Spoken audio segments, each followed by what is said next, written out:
Bonjour à tous, on va parler du mystère des mystères de l'univers, des galaxies, avec notre invité Vincent Minier. Bonjour. Bonsoir. Vous êtes astrophysicien. Je ne sais pas si vous connaissez Claude Fournier, mais il s'intéresse un peu au même domaine que vous. Il est retraité à la Meilleure de Bretagne. C'est un ancien mécanicien de la Poste. Alors lui, il n'a aucune éducation scientifique, en tout cas, il l'avoue. Il se dit même un peu dyslexique, mais il a une approche scientifique, une démarche scientifique tout à fait intéressante et tout à fait judicieuse. Il crée des maquettes dans son garage. Vous allez voir ce que ça donne. Il a fait une découverte assez impressionnante sur les oiseaux migrateurs. Les hirondelles se retrouvent en Europe du Nord au printemps. Ma synthèse, l'hirondelle ne migre pas, c'est nous qui migrons. Du solstice d'hiver au solstice d'été, on se fait 5200 km. On est sur Terre, on se dit qu'on ne bouge pas, et en fin de compte, on bouge. C'est le mobile, immobile. Pour comprendre le mobile, immobile, observez le système solaire héliolinéaire. Voilà, les 4 saisons. Hiver, printemps, été,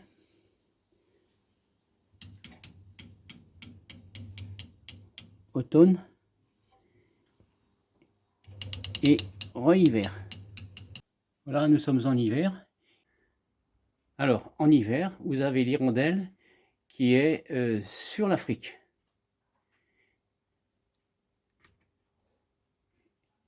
Ça, c'est la mémoire physique.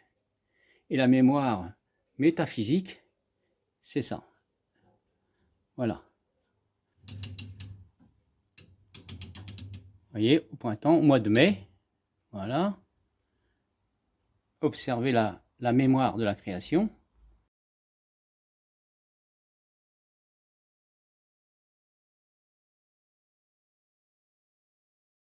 L'hirondelle terrestre est sur l'Afrique, en dessous de l'équateur, et l'hirondelle céleste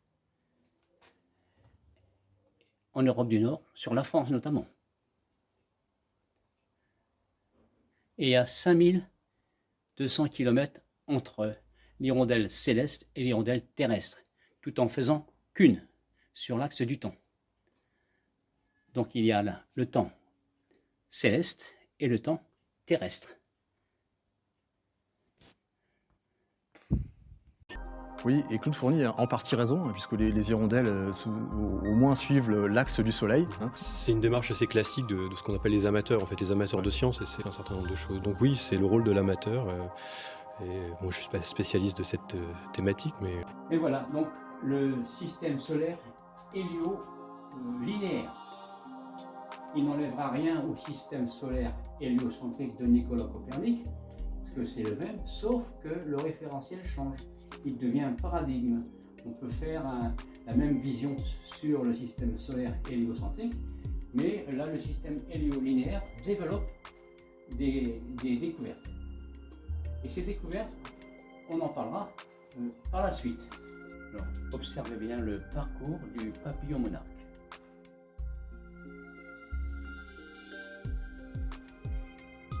Son point de départ, c'est l'étoile bleue dans le sud du Mexique, dans l'état du Michoacán, vers le Canada. Il va vers le Canada.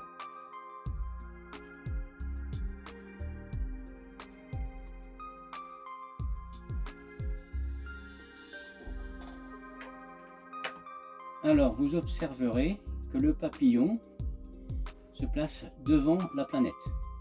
Vous savez, j'ai donc imaginé des ondes, comme on a imaginé des longitudes et des latitudes, on a matérialisé sur la planète. Et là, bien, pour le Soleil, c'est pareil, il faut imaginer des ondes qui vont créer de l'ombre sur la Terre. Et ça permet de voir l'évolution de la vie sur Terre. Donc, le papillon, vous regarderez les ondes sur Terre. Les ondes, c'est, bon, il y a le zénith, il y a l'onde B, il y a l'onde C, D, E, F. Le papillon monarque est sur l'onde D, ici, celle-ci là. Et c'est son ombre qui est derrière, et le papillon est donc en mémoire sur cette onde-là. Regardez le papillon. Il bat ses ailes. Et dessous, l'Amérique glisse. Il n'a jamais bougé. Mais sa vie est sur place par rapport au globe. C'est une onde de création, pas autre chose. Il n'y a pas de volonté de l'animal à aller vers. Il subit donc les mouvements célestes. C'est tout comme l'hirondelle, les gnous, enfin, tout ce qui bouge sur Terre, qu'on se pose des questions, pourquoi migrent-ils? Ils ne migrent pas, ils sont simplement tributaires des mouvements célestes. Là, je leur fais faire demi-tour. Voilà. Et il va aller au Canada. Mexique, Canada. Voilà, c'est bon. Voilà, c'est une vision d'esprit qu'il y a sur pour remettre, je pense, les choses justes. Parce que les scientifiques, ils ont le droit de se tromper, c'est sûr. Ce sont des humains, mais il faut être modeste. Alors, ce papillon,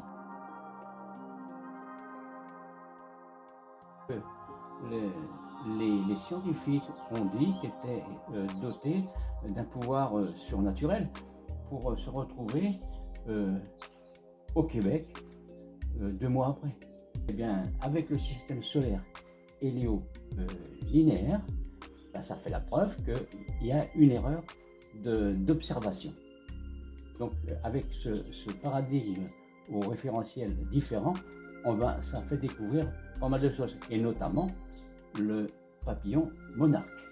Et il n'y aura pas que le papillon monarque, parce qu'il y aura aussi les gnous de l'Afrique de l'Est, et il y a aussi donc, les hirondelles, les volatiles, comme l'hirondelle, qui migrent, et à la fin de compte, ils ne migrent pas. Cette vision qui nous dépasse, et pourtant c'est réel, c'est réel.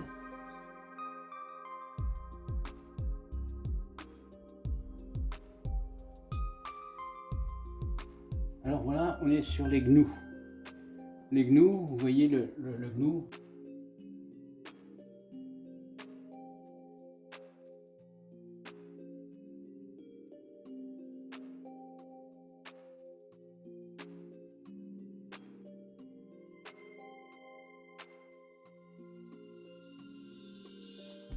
Il est sur son pendule.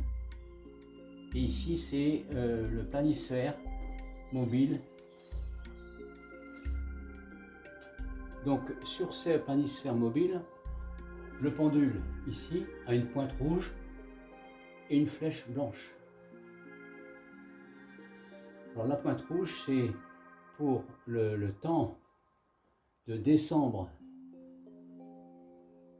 à juin, et la pointe blanche de juin, juillet, août, septembre, octobre, novembre, décembre. Donc 6 mois, 6 mois.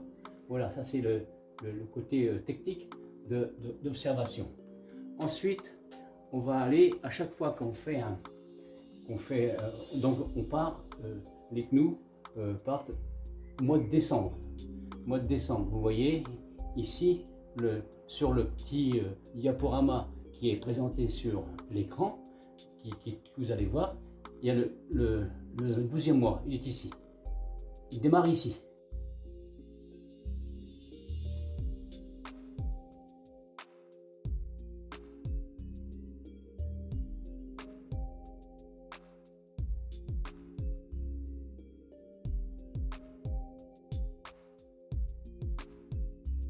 Janvier, premier mois, ici.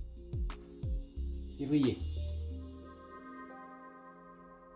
mars, avril, mai, juin. Et maintenant, c'est la flèche blanche qui va compter pour repartir. Alors, le 7. Alors, 7. Ici, 8. Ici, août, 7 juillet, août, septembre,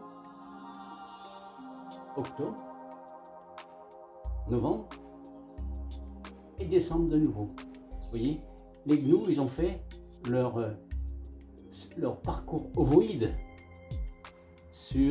entre le Kenya, la Tanzanie, le lac Victoria et l'océan Indien. Vous voyez, et c'est ici. C'est ici que ça se passe. Kenya, Tanzanie, lac Victoria et océan Indien. C'est ici que ça se passe. Vous voyez, je vais enlever une petite pointe c'est sous la punaise. Bon, vous constaterez que ça et ça, c'est l'Afrique.